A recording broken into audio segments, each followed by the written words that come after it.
Merci d'être aujourd'hui ici à Levens pour un événement important qui s'est un peu accéléré parce que dans la métropole, à travers d'actions diverses et variées, et puis des rééquilibrages peut-être un peu chez Orange, une volonté de l'État aussi d'accélérer, ont fait que nos communes se sont trouvées avec une petite avance par rapport à d'autres espaces. Alors, pour qu'on soit bien clair, et je remercie Laurent Mendes, Franck Lavagna, Perotti qui est ici, tout le staff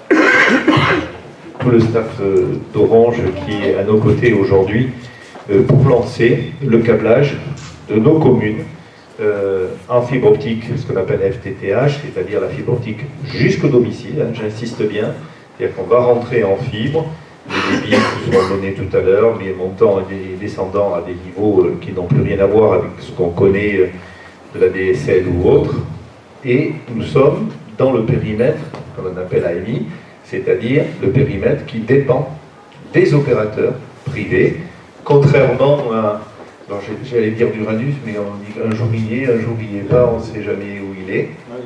Contrairement à l'Antos. Voilà, à l'Antos, qui eux sont dans ce qu'on appelle le réseau d'initiatives privées, publiques, qui est construit par le département avec les financements de la métropole, de la région ou autre, mais qui est un financement qui permet d'amener le même service dans des zones où les opérateurs, faute de rentabilité, n'iraient pas forcément, et qui prendraient le temps. Donc on a demandé, on a écrit d'abord lorsqu'Alain Frère était conseiller général du canton de Levens, pour demander l'accélération, parce qu'on voyait bien arriver toutes les communes autour de nous, et puis nous être décalés dans le temps et arriver beaucoup plus tard avec la fibre, alors que quand même, si on prend les densités de population de nos communes, il y a un vrai intérêt économique. C'est pas que dans les autres villages, il n'y a pas d'intérêt économique, mais là, quand même, au niveau de population, il y avait un vrai intérêt économique. On a été entendu, c'est très long, c'est beaucoup d'investissements. Je suppose que Laurent va vous parler un peu de sous, mais ça y est, sur beaucoup des communes, en tout cas sur la mienne, je crois que chez toi j'ai vu aussi des armoires posées, qui commencent à être posées. Toi c'est fait, je crois aussi, donc les armoires sont posées, les NRO vont arriver, et le câblage va commencer. Pour autant, et je tiens à le dire tout de suite, parce que on a le problème sur l'RP dont je m'occupe, le temps va être un petit peu long avant d'avoir la fibre sur des itinéraires bien particuliers qui arrivent, et puis après on va descendre dans les quartiers. Deux contraintes importantes, le temps, je l'ai dit, il faut du temps. D'abord parce que la loi impose 3 mois, je crois, hein, à partir du moment où on est prêt, la publication pour que tous les opérateurs puissent candidater. Donc il y a 3 mois d'attente. Lorsque la fibre est là, eh bien, il faudra encore attendre 3 mois avant d'avoir l'autorisation de vous raccorder. Parce que l'ARCEP impose ça. Donc, ce qui fait que ça prend un peu de temps. Et la deuxième chose sur laquelle j'insiste, et notamment auprès de mes collègues maires aussi, c'est qu'il faut rentrer dans le domicile. C'est qu'il faut aller dans des quartiers où forcément on n'a pas toujours le GC qui va bien. Et que les opérateurs qui font des efforts pour câbler font de moins en moins d'efforts pour faire du génie civil. Pour les armoires, oui, mais pour ce qui veut dire que sur la distribution, eh bien, il va falloir être vigilant parce qu'on risque de voir réapparaître des câbles aériens, des poteaux, et surtout, les pétitionnaires, souvent, ne savent plus où est le fourreau pour rentrer chez eux, comment rentrer, où il est sous la piscine, ou à côté du dallage, et que donc, à un moment, et on le voit dans l'arrière-pays et sur le collinaire de Nice, il faut mettre un poteau à l'entrée de la maison pour tirer une ligne en aérien jusqu'à la maison. Si les gens ne veulent pas effectuer, mais on arrive à ces contraintes-là. Donc voilà, et c'est là où le souci des maires commence, parce que c'est vers la mairie qui vient de dire, mais comment ça se fait, je veux pas le poteau, et j'ai pas de truc, et pourquoi vous mettez un fil? Et nous-mêmes qui avons fait beaucoup d'efforts pour enfouir de l'éclairage public, de l'électricité, on se retrouve, celui qui a hurlé le plus, c'est Fernand Blanqui par exemple, il avait fini de tout enfouir, Et il faut tout ou on réouvre tout, mais il a fait les dallages et tout, ou alors on passe à l'aérien et c'est assez catastrophique chez nous. Voilà, très simplement ce que je voulais vous dire. Alors, si les fourreaux sont mis, bien sûr, oui, mais par exemple, la place du Tel, pour ne citer que, aucun fourreau a été mis. Donc on va ceinturer toute la place du Tel en arrière, en façade. Voilà, je donne la parole à Laurent. Merci en tout cas d'être ici aujourd'hui. C'est quand même un grand moment parce que pour nos villages, c'est important, même si c'est le maire d'Isola qui me disait c'est bien, c'est vachement bien, mais je ne sais pas quoi répondre, à quoi ça sert. Si c'est que pour regarder des films à la télévision de meilleure qualité, je pense qu'il faut que tu expliques un petit peu tout ce que ça va pouvoir amener, tous les usages, parce que l'enjeu c'est vraiment l'usage et le coworking, le travail déporté et autres, c'est ça l'atout important de la fibre optique. Merci.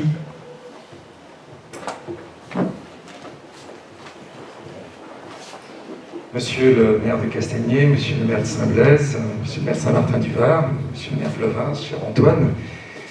Donc vous avez la chance à Levins d'avoir un maire qui connaît assez bien le domaine, je dois dire, en tant que vice-président numérique, et je pense que son passé professionnel, effectivement, l'a amené à se pencher sur les enjeux de déploiement de réseau. Donc c'est un plaisir d'être là aujourd'hui, de pouvoir effectivement m'adresser simultanément à 4 maires et donc 4 communes. Comme ça a été dit par Antoine Véran, nous déployons aujourd'hui la fibre sur les 4 communes que je viens de mentionner. Alors, il y a 1 an et demi, nous étions à Levins déjà pour annoncer l'arrivée du très haut débit mobile, avec l'arrivée de la 4G, je vous rappelle, on était sur le Grand Prix de Levins. Aujourd'hui, nous sommes là pour annoncer voilà, le démarrage du déploiement de la fibre pour tous, donc sur ces 4 communes. Alors, pourquoi effectivement aujourd'hui la fibre ? Parce que les usages, et ça a été mentionné également, les usages sont croissants de l'Internet, du numérique. On estime aujourd'hui qu'il y a 6-7 terminaux dans chaque foyer, entre les smartphones, les ordinateurs, les tablettes. Bientôt, il y aura les frigos connectés, tout ce qui peut se connecter. Donc tout ça, ça met de plus en plus de pression sur nos réseaux cuivre.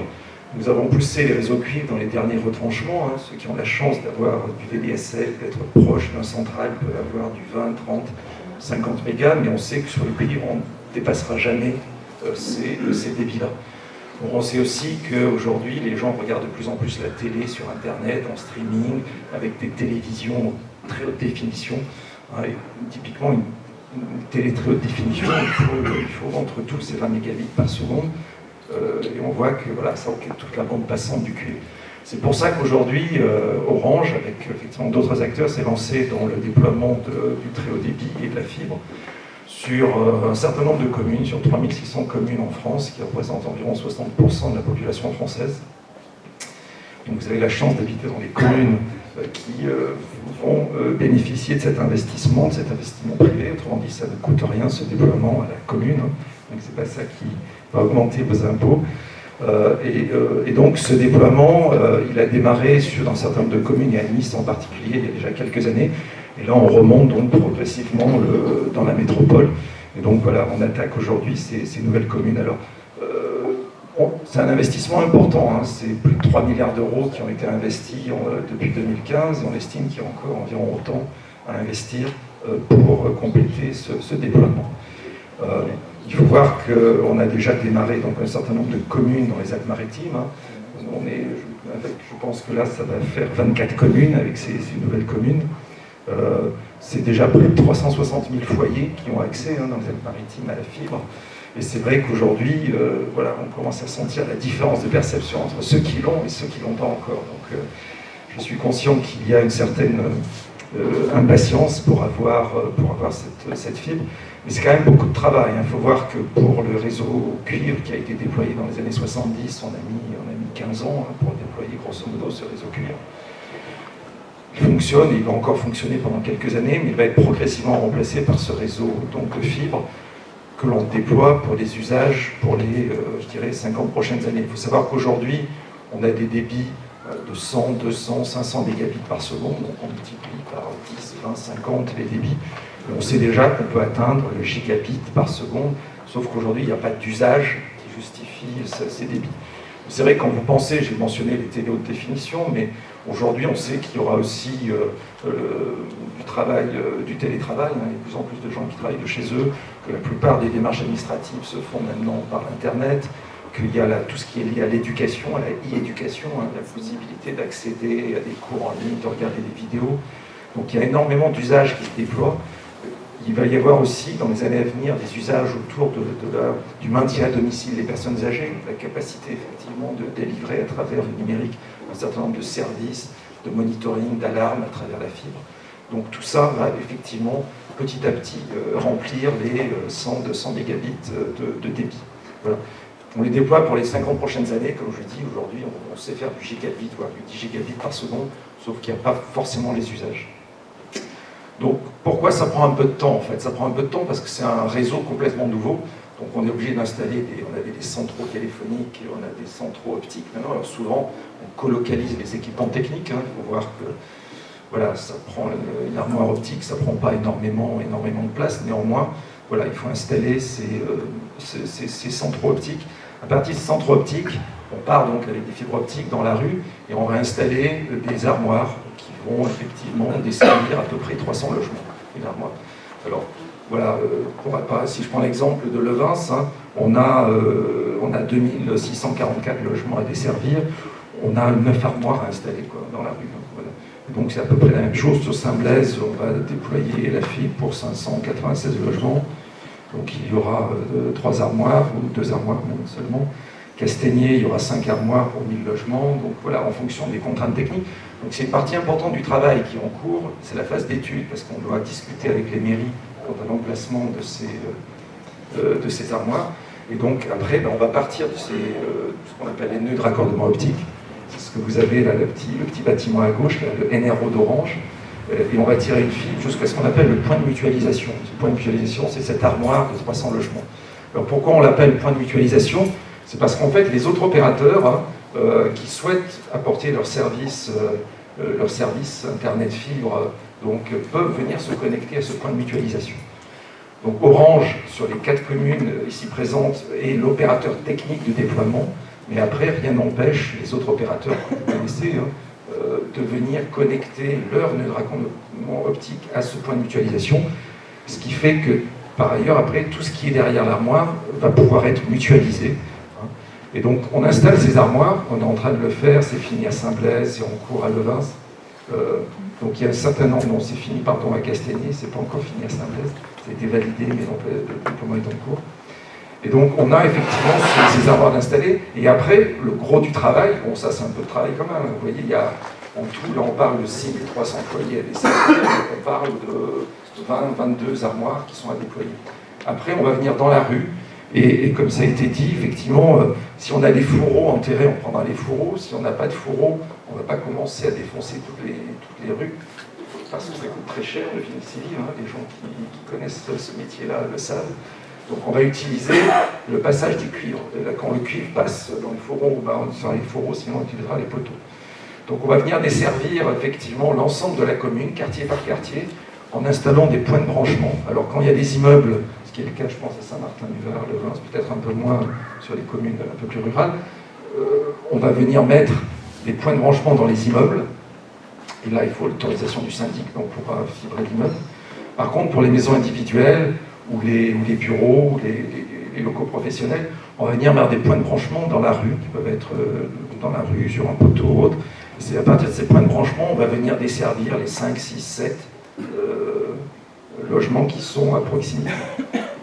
Donc ce qu'il faut savoir, c'est que nous, opérateurs techniques, donc, on a en charge de développer le point de mutualisation, et plus tout le réseau, jusqu'au point de branchement, jusqu'à l'immeuble, quand c'est des immeubles. À partir du moment où on a ces points de branchement, soit dans l'immeuble, avec la colonne montante sur les paliers, soit dans la rue pour les habitations ou les locaux professionnels, on dit que le logement devient éligible. Et à ce moment-là, les personnes peuvent appeler pour demander une connexion. Et c'est là où, selon les cas, selon les communes, il peut y avoir il y aura au moins Orange, c'est certain. Après, il peut y avoir 2, 3, 4 opérateurs, selon les opérateurs qui auront émis un intérêt pour venir connecter. Donc toute cette partie-là, qui est la partie en bleu, là, c'est une partie qui prend du temps, concrètement, parce qu'il faut passer, vous connaissez vos communes, il C'est des quartiers qui ne sont pas toujours faciles. Il y a des fois des longues portées en fibre optique qu'il va falloir déployer. Les poteaux peuvent être potentiellement surchargés. On va utiliser des poteaux Enedis ou des poteaux, voire dans certains cas d'éclairage public. Donc il y a des études à faire de charge. Donc je dirais que ce n'est pas en un claquement de doigts que ce déploiement se fait. Et concrètement, voilà, l'objectif c'est que d'ici la fin 2020, la plupart des habitants de ces 4 communes aient la fibre, c'est notre objectif. Et clairement, c'est l'engagement qu'on va essayer de tenir, mais c'est vrai qu'il peut y avoir ici et là quelques exceptions liées à la difficulté du déploiement. Voilà. Donc c'est ce que je voulais vous dire. Donc on a effectivement aujourd'hui la possibilité de, vous en tant que, je dirais que citoyen, je m'adresse aux gens qui sont intéressés, qui sont venus là-bas, qui sont intéressés par le sujet, de suivre cette évolution. Il y a un site internet qui s'appelle réseau.orange.fr dans lequel, avec un choix qui s'appelle couverture fibre, et là vous voyez en rentrant votre adresse, si vous êtes dans une ville qui commence à être fibrée, si votre quartier commence à être fibré, si vous êtes éligible ou pas. Vous pouvez éventuellement laisser vos coordonnées pour que quand votre maison devient éligible, on vous informe, et à ce moment-là, vous pouvez faire la démarche commerciale. Donc sur réseau.orange.fr, il faut le savoir, alors c'est pas la peine d'y aller tout de suite, parce qu'on vient juste de poser les premières armoires, donc vous n'êtes pas encore éligible. Quand on regarde aujourd'hui le déploiement, les premiers clients qui seront éligibles sont à Castagnier. On vise fin mars 2019, donc au printemps, si tout va bien, les premiers clients pourront être éligibles. Comme l'a dit Antoine Véran, on a non seulement les contraintes techniques, mais les contraintes réglementaires qui nous obligent à certains délais pour que les autres opérateurs viennent se raccorder aussi, pour que ça rende possible la concurrence. Donc ça sera fin mars 2019 pour Castagnier. Pour Levins et Saint-Blaise, ça sera à l'été 2019, les premiers clients. Et on va essayer, je sais qu'il y a des gens du quartier de Laval, je crois, on va essayer de démarrer par ce quartier qui est assez sinistré en termes d'ADSL, je le comprends. Et puis après, on arrivera donc à Saint-Martin-du-Var en automne 2019. Donc voilà, c'est un déploiement qui est progressif. Donc il faut être patient, et voilà, donc on fait le maximum. On a 24 villes en parallèle en ce moment dans les Alpes-Maritimes, c'est beaucoup de travail. On s'appuie non seulement sur les ressources Orange, dont certains sont présents ici, un de nos techniciens fibre, qui fera une démonstration de soudure fibre, mais on s'appuie aussi sur des partenaires qui interviennent. Donc je vous parle de Levins, je crois que c'est Inéo qui est présent, qui interviendra. Ça sera Solution 30 dans les autres communes. Donc on s'appuie sur des partenaires techniques qui eux aussi doivent mobiliser des techniciens, parce que c'est un travail considérable à faire. On essaye de faire en 5 ans sur la fibre ce qu'on a fait en 15 ans sur le cuivre. Donc c'est vrai que c'est un exercice qui est pas simple, à la fois au niveau technique et au niveau financier. Voilà ce que je voulais vous dire. Je vais laisser peut-être la parole maintenant aux autres élus, s'ils souhaitent s'exprimer, et poser des questions. En tout cas, merci pour votre attention.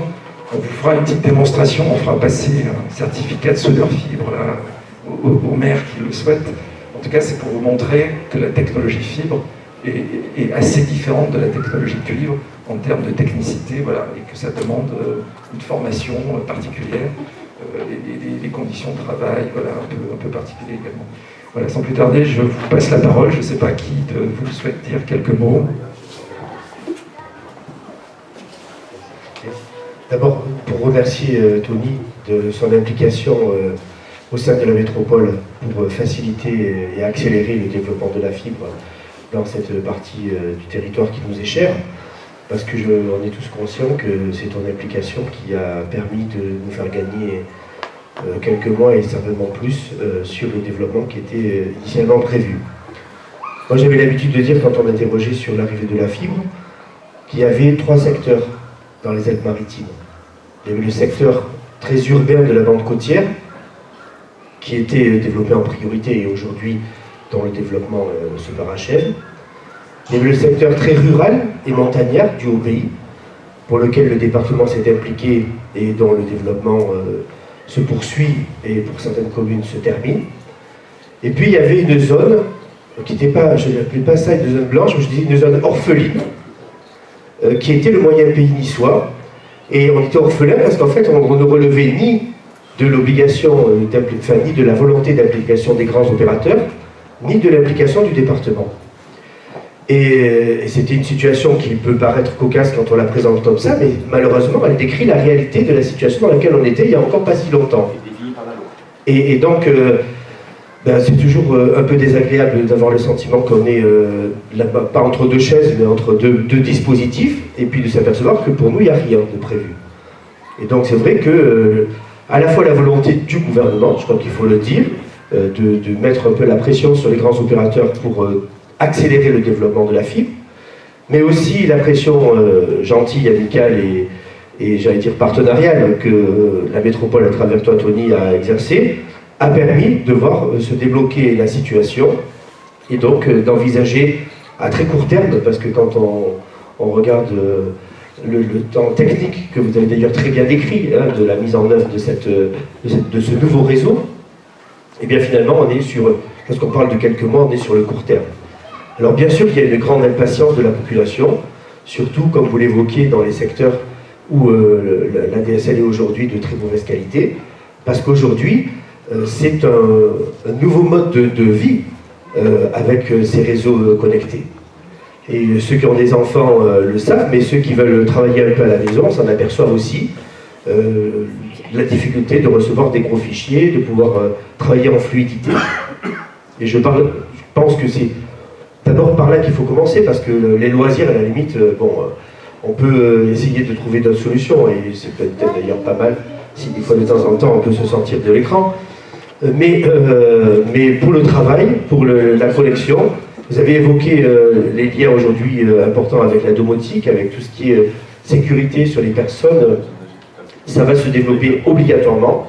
Et on voit bien qu'aujourd'hui, le réseau, j'allais dire, de cuivre, suffit pas, parce que, y compris ces équipements-là, nécessitent aujourd'hui des bandes passantes importantes et la fiabilité de l'information de la bande passante. Parce que si, au moment où l'information de sécurité est bloqué et ne circule pas, eh bien c'est tout le dispositif qui est annihilé et qui du coup devient complètement inopérationnel. Ce que vous n'avez pas évoqué, c'est aussi le fait que la fonction crée l'organe et que l'offre crée la demande, et qu'à partir du moment où la bande passante sera développée de façon très importante, il y aura de nouveaux outils qui vont se développer, qui aujourd'hui ne sont pas économiquement viables parce que justement on n'a pas une fiabilité de l'importance du débit. Et vous parlez de télévision haute définition. On sait que dans ce domaine, il y a des recherches énormes qui sont conduites et qu'on a déjà maintenant des nouvelles technologies qui sont très importantes. Mais dans bien d'autres domaines, je pense qu'on aura des appareils connectés qui nécessiteront aussi de la bande passante. Et on se dit aujourd'hui, à quoi ça sert d'avoir un frigo connecté, pour prendre cet exemple qui peut paraître aujourd'hui un peu décalé. Mais comment on vivait il y a 15 ans sans téléphone portable, et on a juré tous que nous on ne serait pas esclaves de ça. Peut-être rendez-vous dans 10 ans et on dira comment quelqu'un peut avoir un frigo qui n'est pas connecté. Je dis ça, c'est peut-être un mauvais exemple, mais tout ça pour dire que la fonction crée l'organe, et que je suis persuadé que lorsque nos communes, les habitants de nos communes bénéficieront du réseau de la fibre Orange, eh bien, ils pourront bénéficier aussi d'autres services et ça va changer la vie. Alors après, il y a toujours ceux qui disent que c'était mieux avant. Voilà, bon. En tous les cas, on vit aujourd'hui. En tous les cas, merci donc Tony, encore une fois, pour ton accueil, merci pour ton investissement et merci à Orange d'avoir répondu à la demande de la métropole et à la demande des maires de nos communes, parce que voilà, on est en train d'envisager l'avenir ensemble et là, on prépare l'avenir pour longtemps. Voilà, merci.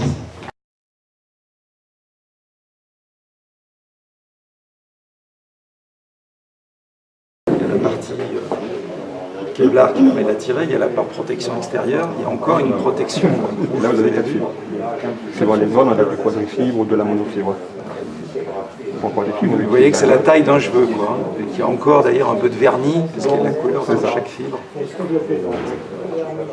vous avez la fibre, la taille d'un cheveu. Donc vous voyez qu'il ne faut pas... des soudeuses pour pouvoir en fait raccorder les fibres. Parce qu'à l'œil nu, ça va être compliqué. Voilà, c'est pas un fer à souder. Après, dans la soudeuse, vous avez des caméras qui travaillent pour mettre en fait les deux cœurs de la fibre en face, qui chauffent pour souder en fait. Et après, on utilise ce mécanisme pour protéger la soudure. On chauffe comme un petit four. Donc cette soudure, en fait, elle a lieu pour aller du point de branchement jusqu'à l'installation de la fibre chez le client. différence avec le cuivre, c'est que sur le cuivre, on passe du courant électrique, et là, on passe de la lumière. Donc la lumière, s'il y a le moindre écouissement, s'il y a le moindre cheveux qui bougent ou quoi que ce soit, la lumière s'échappe et donc on perd un certain nombre de dB de sortie. Pour que l'alignement entre les deux morceaux de fibre soit parfait, d'où l'utilisation de l'électronique, parce qu'à la main, clairement, on Impossible. De même que le câble, on ne doit pas s'amuser à l'éteindre, parce que sinon la Oui, lumière... Après, le câble par lui-même, quand il est fait, la fibre est à l'intérieur. Mais c'est vrai qu'il y a l'angle. Non, il y a l'angle. Effectivement, la fibre, c'est très résistant à la tension, mais à la tension, effectivement. Et sur une route, ça a quelle taille? Sur une route, ça a quelle taille? C'est assez gros là, le câble. Ouais, Le câble il est à peu près comme le bord. c'est plus fin que le cuivre quand même. Il faut voir, c'est plus fin que Non, mais les gros un câbles, câble. il est tiré, quoi. Voilà, on tire des. C'est quoi? C'est des. 228 paires, il y a de fibres. De fibres, Les ouais. gros, c'est pour moi, c'est 228. Ouais, c'est ça les plus gros. C'est une grosse charge. 228 paires. Une dernière question. Il faut savoir que la fibre est multiplexée quand même. C'est-à-dire qu'il y a une fibre qui sort du central, on peut desservir 64 foyers quand même. Et en période orageuse, toujours les mêmes problèmes? Non, alors c'est un des avantages, c'est que la fibre est moins sensible aux effets radioélectriques, quoi. Alors il y aura la box potentiellement qui sera toujours fragile, mais la ligne elle-même n'est pas sensible à l'orage. Là, ça va. Oui, Je vois Poitiers qui va être déposé par Orange. Après ça, c'est vrai qu'un ADSL, on peut échanger assez facilement. On n'est peut-être pas obligé de retirer la fibre, Normalement, c'est une bonne question. Normalement, c'est mutualisé à l'armoire, donc c'est à l'armoire en fait qu'on changera.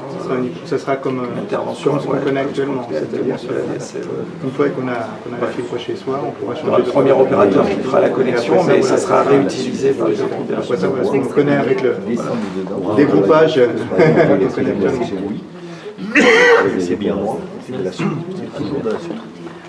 Alors on essuie la fibre Mama pour enlever toutes les impuretés, donc il y a des petites lingettes qui permettent de...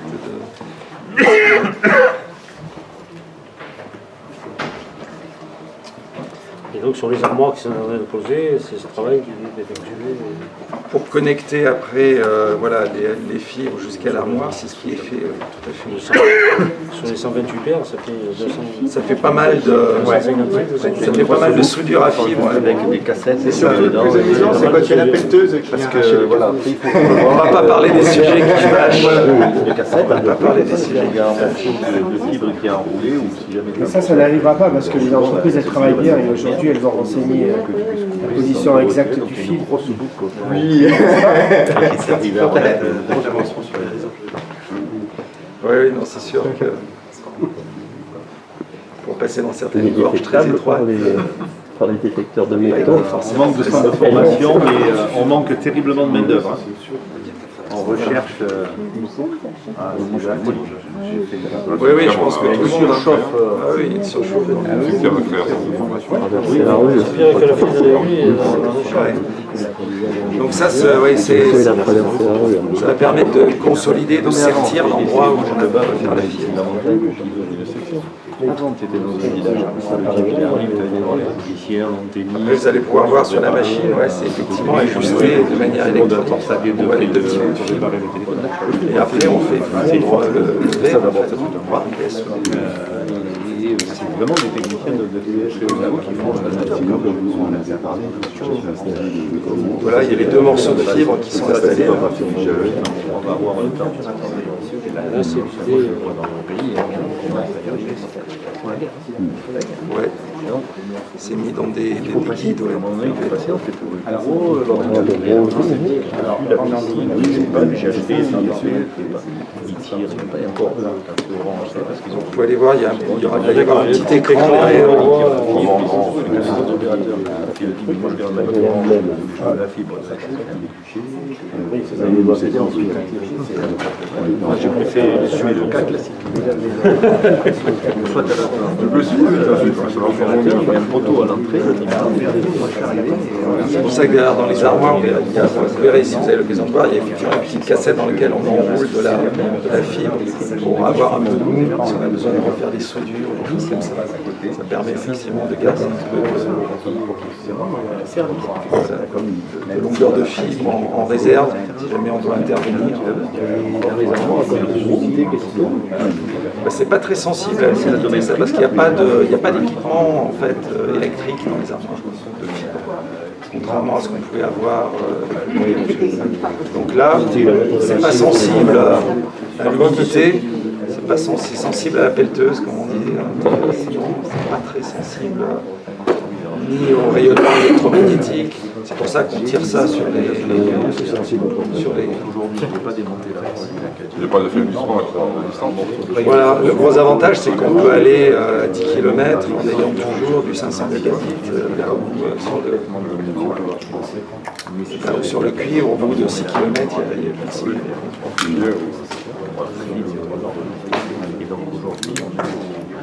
Imaginez aujourd'hui, on utilise les appuis communs avec Enedis, on a passé une formation. Et on utilise. Donc vous pouvez voir, ceux qui veulent voir, vous avez les deux morceaux de fibre. Là. Je ne sais pas quel est le maire qui va appuyer sur le bouton OK. Il est appuyé déjà. C'est dans cette thématique. Au moins l'électricien.